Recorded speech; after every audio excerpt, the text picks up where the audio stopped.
در احادیث وارد شده که پیامبر صلی الله علیه و سلم می‌فرمایند در وقت سحر که میشه خداوند از بالای عرشش میاد آسمان دنیا و صدا میزنه هل من مستغفرن، هل من مستغفرن، هل من سائلن. سه تا صدا میزنه، هل من سائلن، هل من مستغفرن، هل من داعن.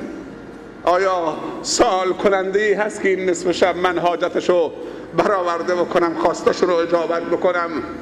آیا توبه کننده‌ای هست که من قلم عفو بر گناهانش بکشم؟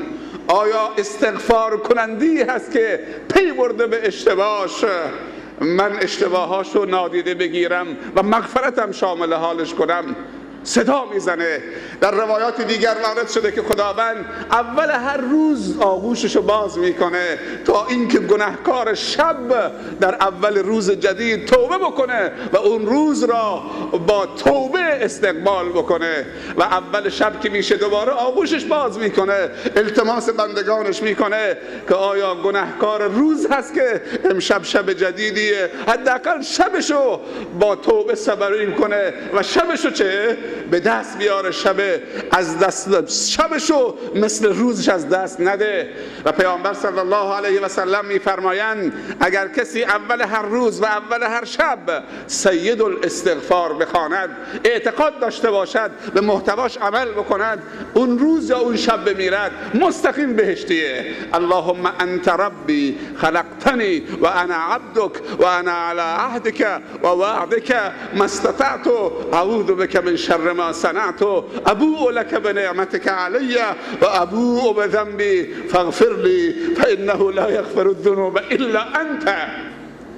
از مدرسه دینی بپرسید سید الاستغفار چیه؟ آقای استغفارها. پیامبر صلی الله علیه وسلم میفرمایند این سید الاستغفار ردخور ندارد. یک بار کافیه که اول شب وقتی که شب را استقبال میکنید بعد از نماز مغرب شبت را با سید الاستغفار استقبال بکنید. اگر اون شب مردی معتقد بودی بهشتی هستید و از عذاب قبر در امانید.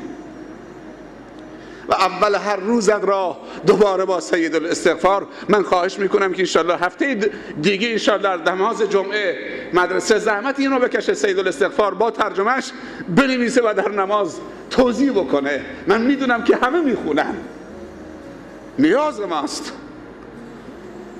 اگر با بدون توبه از دنیا بریم مشکل ساز میشود برای ما.